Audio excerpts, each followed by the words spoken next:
안녕하세요. 저는 경남 창원에 살고 있는 35살 여자예요. 글 쓰는 일이 직업이긴 한데 제 결혼 생활에 관한 일을 사연으로 보내려니 괜히 가슴이 쿵쾅거리네요.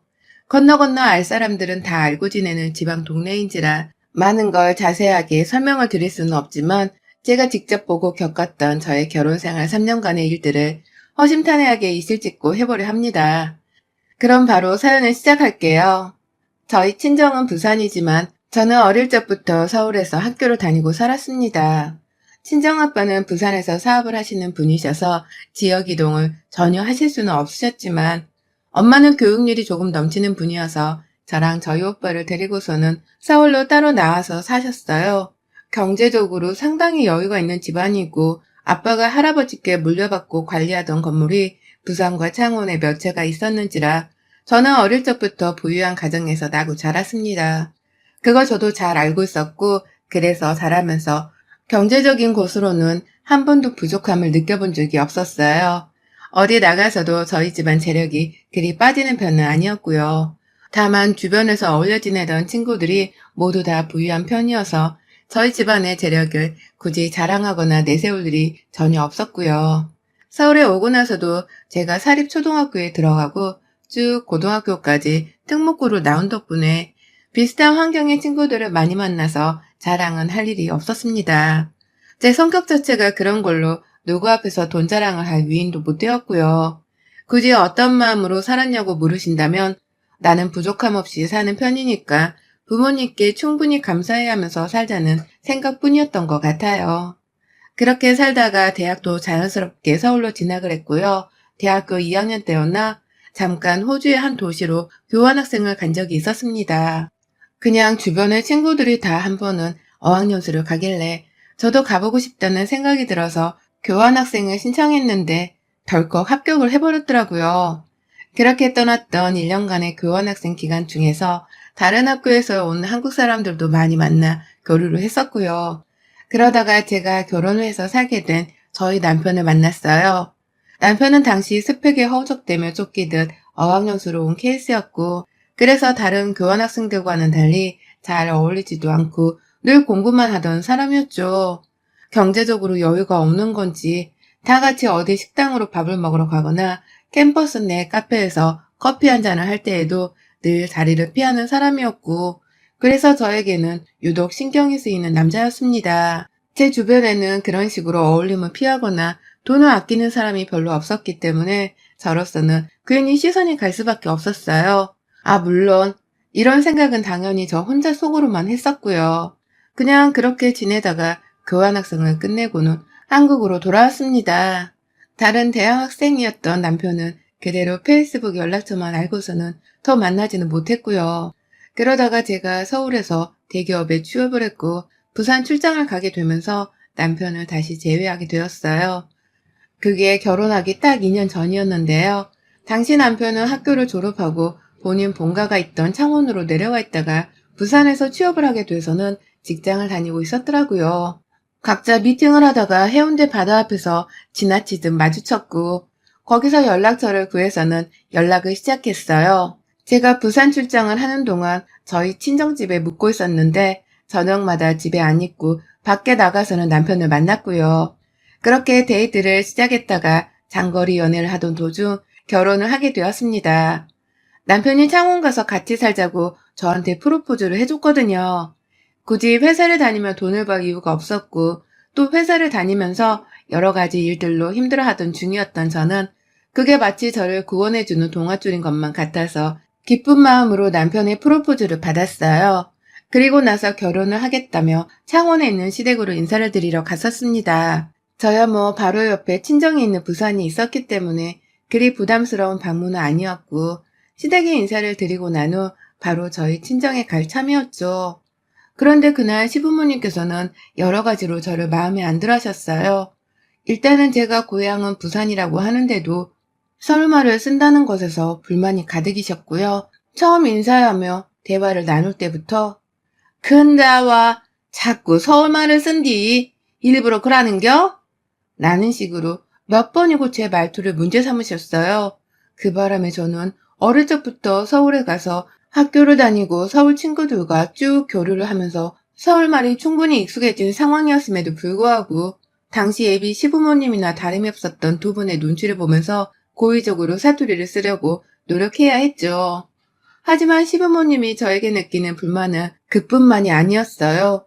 제가 혹여나 앉고 일어서는 데에 몸이 불편할까 싶어서 치마가 아닌 바지를 입었습니다. 그런데 시부모님께 인사를 드리러 오는 자리에 치마가 아니라 바지를 입고 왔다면서 시아버지가 입이 삐쭉 나오셔서는 제 옷을 지적하더라고요. 막 서울말을 쓴다고 눈치를 받은 후에 옷 지정까지 받고 나니 멘탈이 나가는 심정이었습니다. 그냥 이분들은 내가 마음에 안 드시는 분들이구나 싶어서 이 결혼이 성사되지 못할 것이라는 불안한 예감이 들었고요. 그래서 거의 체념을 하다시피 어떻게든 표정 관리를 하고서는 밥까지 먹곤 마음을 비운 채 시댁을 나섰어요. 친정으로 가야 하는데 도저히 이 기분으로는 집에 못 들어갈 것 같아서 집 근처에 있는 호텔에서 하루를 묵었고 침대에 들어 누워서는 남편한테 얼마나 시부모님의 눈치를 살펴물었는지 모릅니다. 다들 나를 마음에 안 들어하는 것 같은데 어떡하냐며 우리 그냥 헤어져야 하는 거냐면서 아주 눈물겨운 연락을 주고받았었네요. 하지만 예상외로 시부모님께서는 바로 저와의 결혼을 허락해 주셨어요. 저를 며느리로 받아주기로 하신 겁니다. 남편이 뭐라 말했는지는 모르겠지만 저를 마음에 안 들어하던 태도와는 달리 바로 결혼을 하라면서 재촉을 하듯 허락의 연락을 주셨고요. 그 바람에 저는 뛸 듯이 기뻐라 하면서 결혼을 진행했어요. 나를 한 번쯤 그렇게 무시를 하고 마음에 안 들어하는 티를 낸 사람들이니까 결혼에 대해서 다시 한번 생각을 해봤어야 하는 건데요. 그냥 아무 철딱서니가 없어서는 허락을 하겠다고 하는 시부모님의 말씀을 넙죽 받아들인 겁니다. 그래서는 앞뒤 가리지도 않고 결혼 준비를 하고 저를 따라서 저희 부모님까지도 신이 나서는 딸이 결혼한다며 막 상견례도 하고 결혼 준비도 했습니다. 그때부터 솔직히 이상한 조짐들이 여럿 있었거든요.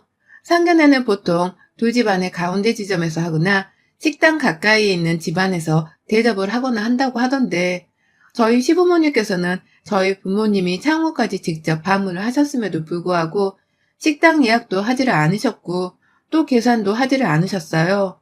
말 그대로 먼 길을 찾아간 저희 부모님이 하나부터 열까지 다 준비하고 계산을 한 것이었죠. 뭐 저희 부모님이 돈을 아끼는 분들은 아니셨는지라 큰 문제는 아니었지만 엄마가 그러시더라고요. 시부모님이 너무 성의가 없는 것이 마음이 걸린다고 말이죠. 그리고 그 걱정은 결혼식 날까지 이어졌습니다. 저희 남편이 제 친정이 잘 산다는 것을 아버지가 사업을 하시고 건물도 창원에까지 몇 채를 가지고 있다는 것을 분명 말한 듯 보였어요. 그렇지 않고서는 그 엄청난 애물과 예단을 요구할 수가 없었을 테니까요. 저희 시댁은 정말 평범하다 못해 오히려 노후 준비는 제대로 되어 계실까 싶은 만큼 금전적 여유가 없어 보이는 집안이었는데요. 어디서 돈독이 들어서는 애물을 거의 1억 정도의 규모로 요구를 하더라고요. 그럴 만한 깡도 없고 그만한 돈을 써본 적도 없어 보이는 분들이 말입니다. 그래서 혹하는 마음에 남편한테 물어봤어요. 이 정도 돈은 충분히 쓸 수 있지만 시부모님이 어째서 이렇게 큰 돈을 나한테 요구할 생각을 하셨을까? 라고 말이죠. 그러자 남편은 모른 척을 하면서 그냥 애물에다는 그런 식으로 주고받는 거 아니야? 라면서 말을 했고요. 그런 식으로 말한 남편은 끝끝내 집 하나도 준비해보지를 않았답니다.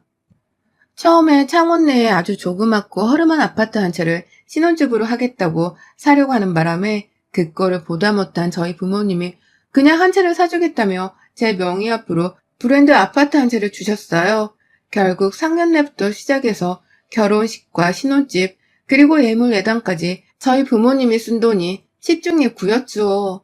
그런데 결혼하고 나니 본격적인 지옥문이 열리기 시작하더라고요. 저를 탐탁치 않아 하셨지만 결혼은 허락하셨기에 절 결국 마음에 들어 하신 거라는 생각을 했는데요. 결혼을 해보니 이건 뭐 너무 대놓고 제 집안의 배경을 보고서 결혼 허락을 시키신 것이더라고요. 너무 대놓고 저희 집안을 통해 금전적인 도움을 얻으려고 하는 바람에 제가 다 부모님을 보기가 창피하고 죄스러울 지경이었답니다.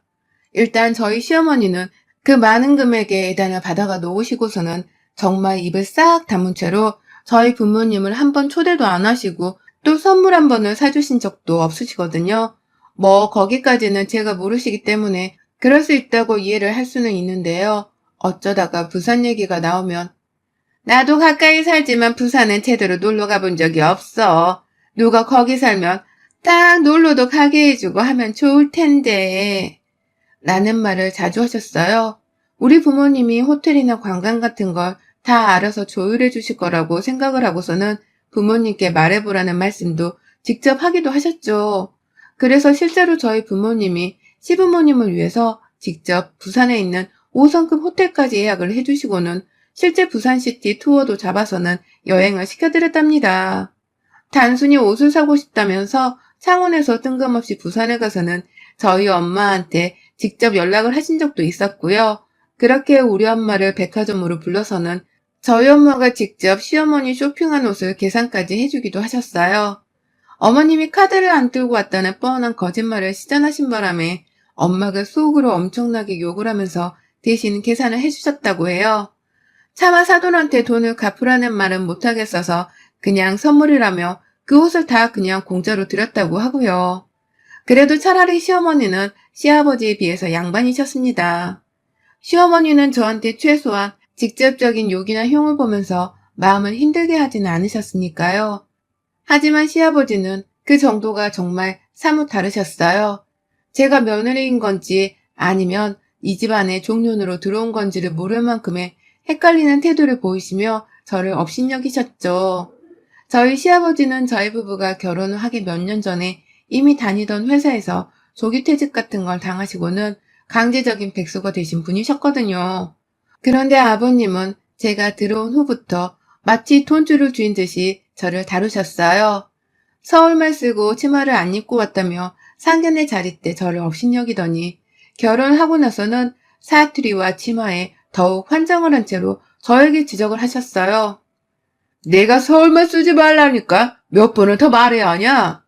라고 하면서 말끝마다 제 어투를 지적하셨고 무의식 중에 제가 몇 번 더 서울말을 쓰면 기분이 이상하다면서 밥숟가락을 내팽개치고 방으로 휙 들어가 버린 적도 있으셨어요. 제가 사는 아파트는 시댁이랑 그리 멀지가 않은데 시부모님이 자주 저를 집으로 불러내신 바람에 제 차를 끌고서 자주 찾아뵈었거든요. 그러면 늘 입구서부터 우리 아들 차는 안 바꿔주고 며느리 차는 쓸데없이 비싼 걸로 사줬구만 라고 하면서 불만을 토로하고는 시댁 안에서는 말투 지적에 옷 지적까지 정말 제 멘탈이 바사삭 부서져 버릴 뻔한 순간들이 여러 찾아왔었습니다. 치마를 입는 것에 왜 그렇게 열을 올리는지는 모르겠지만 하도 저한테 치마를 입으라고 당부를 하시고 또 바지만 입으면 삐진 표정을 지으시는 바람에 제가 변태신가 싶어서 불쾌함을 보인 적도 있었어요. 아버님, 저 며느리예요. 어디 TV 나오는 사람 아니고요. 바지를 입는 게 뭐 어떻다고 자꾸 치마치마 거리세요? 요즘 세상이 어떤 세상인데 라고 말입니다. 근데 저 그날 거의 시댁에서 쫓겨날 뻔했어요.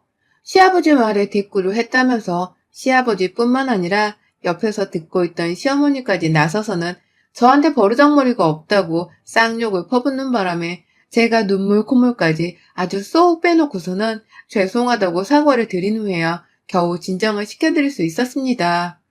이게 참 이런 꼴을 당했으면 그냥 이혼을 해서라도 이 더러운 집구석에서 발을 떼는 게 정상이었는데요. 그게 맘처럼 쉽지가 않더라고요.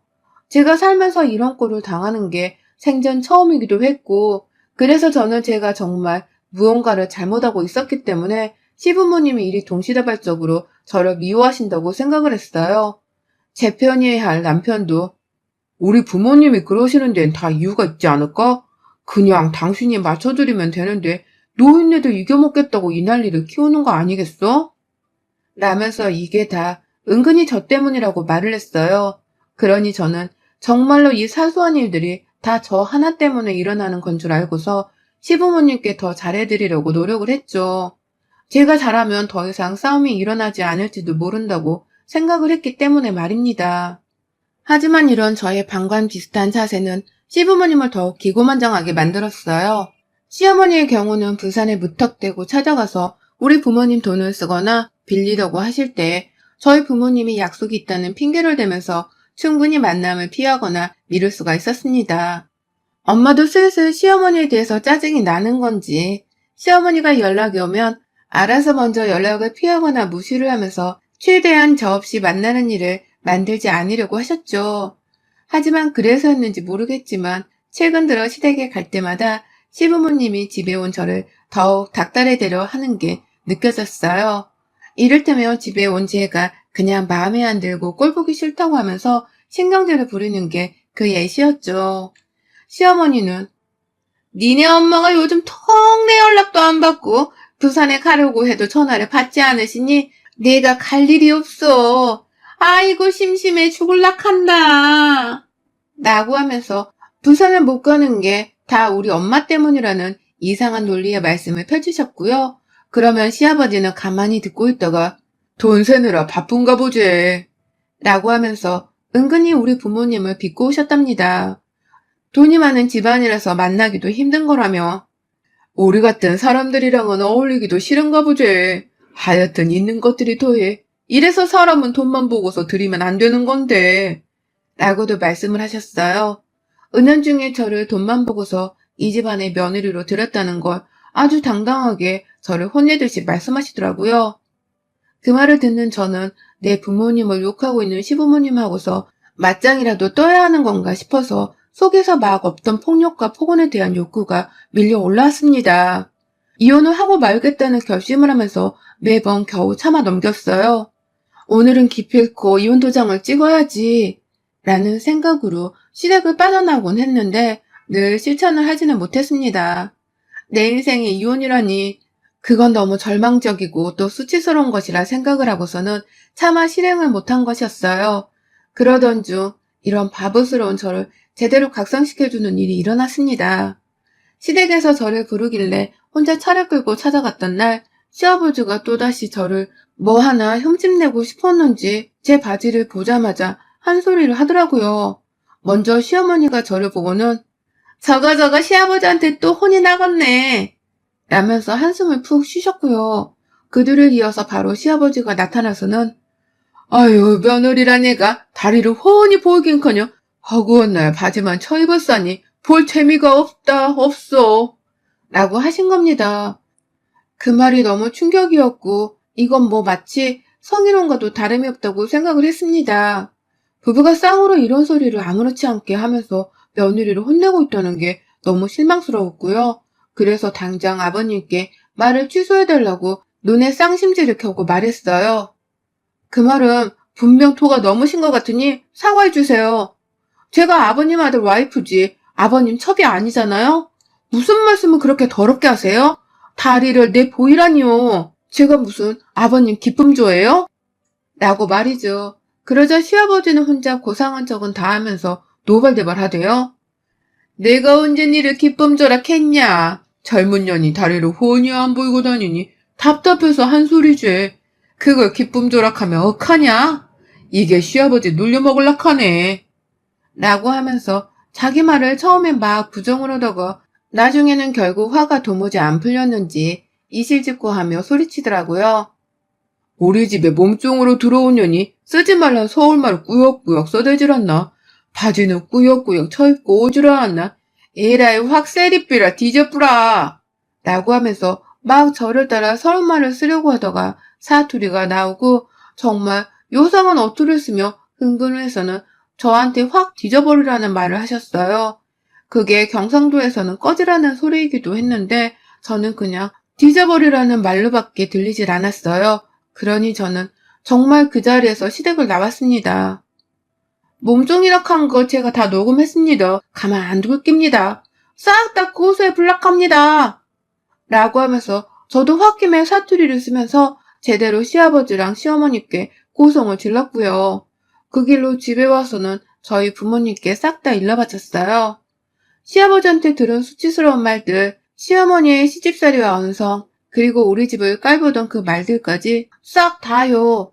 그러니 저희 친정 부모님은 바로 집안을 들고 일어서셨어요. 변호사 고용하고 하나라도 모자라 둘을 끼고서는 시집을 몰살시키겠다며 지금 눈에서 레이저가 나오는 지경에까지 빡쳐버리고 마셨습니다. 바로 시댁에 고소장을 접수해 보냈고 저희 엄마는 부산에 와서 시어머니가 쓴 쇼핑값까지 다 물어내라고 영수증까지 모아둔 걸 청구하셨더라고요. 뭐 당연히 저는 이혼한다고 위자료 청구 소송을 걸었고 그간 녹음해둔 게 하나도 없어서 증거할 것이 없었으나 어떻게든 꼬리를 잡겠다면서 그간 시부모님이 핸드폰으로 집에 오라고 저를 부른 거, 용돈 달라 한 거, 부산 가야 한다며 우리 부모님 카드를 쓰려고 연락한 거 등등 정말 싸그리 내역이란 내역은 다 떼다가 증거로 제출을 했고요. 천만 다행히도 저희 엄마가 시어머니 연락을 한창 안 받으실 때 시어머니가 혼자 열불이 나서는 저한테 문자를 보낸 게 있더라고요. 우리 엄마를 욕보이면서 귀가 먹어서 전화를 안 받는 거냐 소리를 하면서 화를 낸 게 있었는데 그것도 제출을 했어요. 우리 부모님을 모욕한 죗값을 치러주게 하겠다면서 말입니다. 그와 동시에 제 창원집에서 남편 집을 다 빼서는 시댁으로 보내버리고 현관 비밀번호까지 바꾸고서는 제가 부산으로 갔습니다. 그런데 남편이 거의 울며 겨자 먹기로 부산까지 그 저녁에 와서는 저희 부모님 앞에서 무릎을 꿇더라고요. 한 번만 봐달라고 하면서 애원을 하더군요. 지가 중간에서 중재를 잘하며 저를 지켜줄 거라고 말만 씨부리는데 저희 부모님은 이미 마음이 훌쩍 떠난 상태였고요. 저도 남편에게는 잔정이 다 떨어진 때였습니다. 잘할 거면 진작 잘하고 살았어야지. 왜 그간 아무 짓도 안 하고서 지네 부모가 진상을 부른데도 방관하고 있었는지.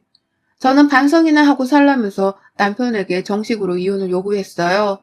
재산 분할이라고 할 것도 없이 저희 집에서 일방적으로 돈을 퍼주며 결혼한 것이 너무 속이 터지긴 하지만 더 늦기 전에 아이를 가지기 전에 빨리 이혼이라도 하고 새 출발을 하자는 마음으로 그렇게 저는 남편에게 완전한 끝을 통보하고는 저희 집에서 쫓아냈어요.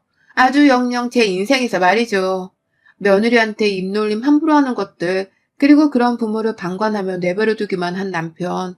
그냥 제게는 다 한통속인 것만 같고 다들 우리 집 돈을 보고서 결혼을 하게 한 것만 같아서 사기를 당한 기분만 듭니다. 고소랑 위자료 말고는 복수할 것이 없어서 아쉬운 찰나였는데 아니 우리 아버지가 남편이 다니는 회사 사장님이랑 같은 지방 무슨 모임 회원이셨더라고요. 슬쩍 입김을 넣어서는 남편은 회사에서 잘라버리는 소유의 상태가 발생을 했고요. 시부모님이 잘못을 더 크게 하긴 했지만 저한테 한 짓거리가 너무 괘씸하고 가슴 아파서 어떻게든 더 복수를 해주고 싶다며 저희 아버지가 혼자서 상의도 없이 그렇게 만들어버리셨어요. 그 바람에 저희 시부모님은 그제야 이 일이 보통 일이 아니다 싶었는지 단체로 부산에 있는 저희 집까지 찾아오셨더군요. 아들내미까지 직장에서 잘리고 이혼까지 하면 다 늙어 고생하며 살아야 한다고 이혼을 취소해달라고 사정을 하는데 끝까지 저한테 미안하단 말은 제대로 하질 않은 채 본인들 미래 걱정만 하는 게 참 재수가 없었습니다. 그러니 저희 부모님도 절대로 봐주지 않겠다면서 고소는 그냥 진행하겠다는 윽박을 지르며 시부모님을 더 매몰차게 쫓아냈고요. 지금 저희 가족들은 아주 이를 갈면서 이것들 돈으로 홍군형을 내주겠다 벼르고 있네요. 아, 소송하고 위자료 받게 되면 시부모님이란 실직한 남편은 그 돈을 또 어찌 준비할지 상상만 해도 너무 신이 납니다. 그동안 저는 이제라도 자유부인이 된 걸 만끽하면서 잘 먹고 잘 살고나 있어야겠어요. 여러분의 생각은 댓글로 남겨주세요. 오늘도 시청해주셔서 정말 감사합니다.